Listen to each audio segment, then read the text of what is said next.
Hi, this is Roger in Finland, and today we will make the Zcam E2-S6 look like sh**.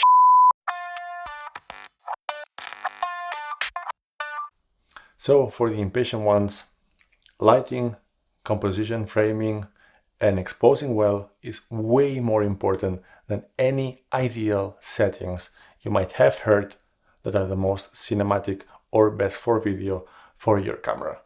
Doesn't matter if it's the S6, which is an awesome Super 35 cinema camera, or your Sony CV1, or an Olympus something something, or a Panasonic something else.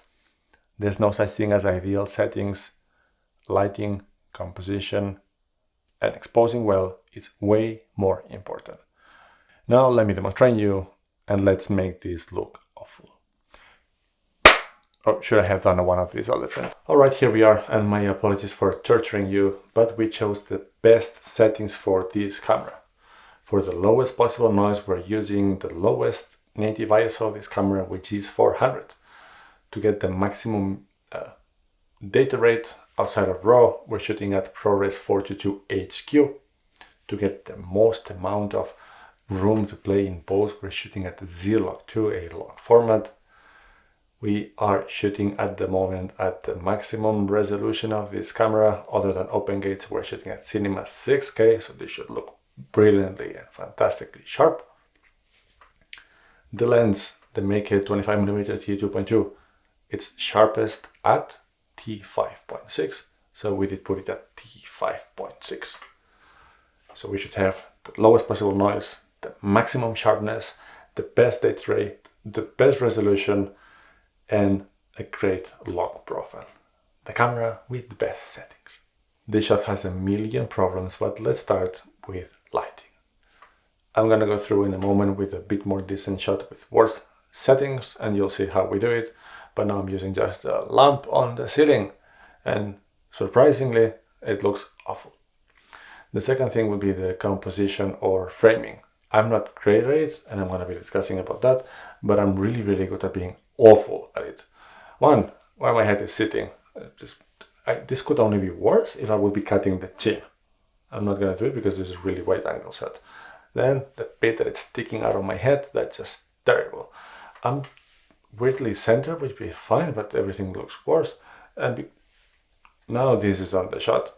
It isn't, because it's not the most pleasant thing. So now maybe you're looking at the thing sticking on my head and this bit here. So the lighting was terrible, the composition is awful. But even a bigger problem is how I have exposed. Because I was using the best settings, and I know that people that use this camera know how to use it. But this is for anyone asking for the best settings and why that's not the question to ask. These are not the best settings for this scenario, even if it was lit properly. The best settings will depend on other things. Now, closing down the aperture, it's making, well, the image look however it looks like. And because of that combination of horrible low light, the T-stop stopped down, and still low ISO, this is terribly underexposed. And now let me show just the ungraded image. Exactly, this is how it looked in my monitor. I should have known that this is awful and those perfect settings are far from it. And then the resolution, well, of course, if you need it, use it. And then the resolution and the codec, I have it so that it makes me feel good that this camera can do it and I can max it out. It's not gonna make the shot look good because you have a good resolution. So my apologies once again for the torture. Let's go to something that should look a little bit better. Alright, let me now show you a clip with definitely all the possible wrong specs. So now we're shooting at 1920 by 1080, so definitely not the best resolution. We're still shooting at S-Log2, so we can grade afterwards. But, oh wait. Oh, I did put this in H.264, the worst codec in the camera, and it's only 8-bit, and I chose to shoot with a log profile. It's really wrong. Then ISO is 8000. So here we are. Now the question is, how does this clip, now that I'm shooting at the really wrong settings, look like compared to one a moment ago that had the correct settings? If you're wondering, by the way, why I have ISO 8000 here inside, it's just so that I could put ISO 1008 here inside. I did put a and the filter on top, which makes this shot even more wrong. And I was about to say wronger, which is wrong. But still, how does this look being all wrong compared to the previous one? And now you can see the images side by side. Both of them have been color graded with exactly the same power grade using an A6 workflow. The difference is that I tweaked the white balance in both in the very first node before the first A6 transform, and then the offset in the exposure node, it's different because one was overexposed properly and the other one was awful. And if you're wondering, so for the rest of the show, we are shooting in Cinema 4K, ProRes 422, Zlog 2, ISO 400, and the lens is at t2.2. And my point, once again, is that it's really not about the settings, or it's not only about the settings. So in the wrong specs, okay, look, I would not have been an idiot and put an anti-filter on top and not cranking the ISO very, very high, using a codec that is more malleable afterwards. All of that would have been helpful, but the reason that it looked better than the other one was not the settings or the lack of them or whatever. It was because it was lit okay manner, it was framed okay, and it was exposed pretty well for what the codec requires. So let's take a look at those three important things and how I made use of them to make this camera, which is awesome, look awful. First of all is the lighting. I am not a cinematographer, I will never claim to be one, but with some experience I have learned a couple of things about lights, and nowadays I have a very much okay, decent looking image, in my opinion, when it comes to light for this type of setup. I use the Godox FL100, which is nothing too fancy, placed somewhat correctly to give me the shadows in my face that I want, and that's about it. But this is way more important than the settings. The other video I was using this lamp, practical light. It's just the lamp I have here in this office, and it's terrible. It's on top of my head, it makes all sorts of weird things, and of course the color quality is just not there. Lighting is very important. The second thing I'm mentioning is composition, and that's something that I personally struggle a lot, and I don't think I'm really good at it. I think this looks okay, forgive me for looking at the monitor. There is a little bit of headroom. This is maybe a little bit too much, but sometimes I stand up straighter or sometimes I relax a little bit more and then the framing changes, so this is okay. I'm not exactly the rules of thirding like Casey would do in Camera Conspiracies, but it's alright. There's some stuff in this side. I'm placing myself on the whiter bit. It looks alright. Sometimes it's difficult because I have that guitar hanging behind me and it just sticks out of my ear, for instance, like this. This would be another example of not great framing exactly in the same setting. Or, well, you know what I mean. I could have even made it worse if I would have cut my chin in that shot, but it's wide enough that I really couldn't do it. But framing is important because it gives the feel, a very different feel of how things do look like. In conclusion, I struggled to make it look okay, but I was pretty good at making it look awful. And finally is the exposure.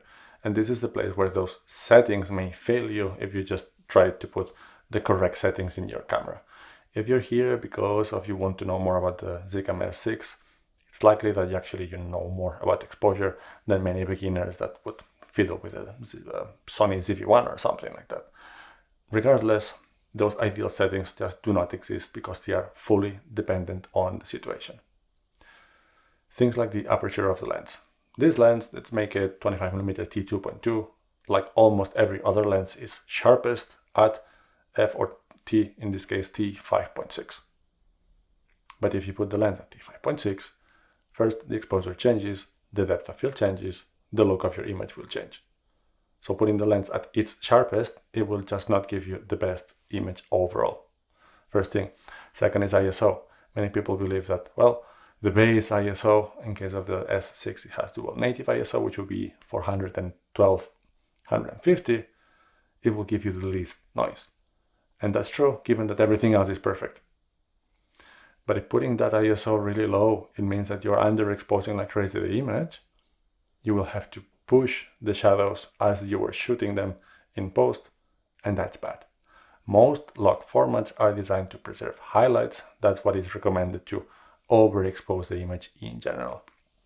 Many people use for Zcam, for instance, LUTs in their monitors that actually are -2 or even -3 LUT, depending on the camera they are shooting on, so that they are exposing or basically framing in a pleasant looking image in the monitor, but knowing that that will result in an actual overexposed log footage, then can pull down in post, and that will look good because it did preserve the highlights and you did not have to push the shadows.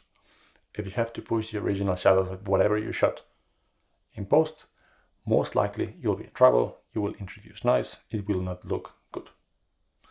Underexposing log footage is not good almost in any camera, and if you have to crank up the ISO to get a better exposure, that will still get you a better result. I know that I did the silly thing of adding an ND filter. It was just for demonstration purposes, I promise. And ideally what you would do in any case would be to add more light if you can. If you're in situations that you don't have that much control or you don't have any more power in your lights, then the camera settings, including cranking up the ISO, might be the only way you have to get a proper exposure in camera, and then doing that will be better than the low noise ISO and having to push afterwards. So if you have seen somebody else's video looking better than yours, either with the same camera or with worse and cheaper cameras than yours, most likely it's not the gear, it's definitely not the best settings, but it is those three things: lighting, composition of framing, and exposing well. So if I had any goals with this video, are to avoid questions like, what are the best settings for video? Or what are the best settings to get the least amount of, like, whatever it is. There's no best settings ever. If there would be a best settings for a camera, the manufacturer would just lock everything in there because it's gonna be perfect and you can only screw it up if you go away from those. But that's not the case. We have plenty of settings because depending on the situation, depending on the light that you have, depending on the quality of light, depending on the amount of light, depending on the look you want, you will need different settings to get the best look at that particular point of time. So if this was helpful to at least trigger some people to go and investigate a little bit more about lighting and composition, which I have to do by the way, and then how to expose well for your particular type of footage and your particular camera and whatever log profile you use, because all of them have a little bit different quirks, then we have succeeded. And I hope you liked this video. If you did, please like and subscribe, and we're gonna see you soon for some more.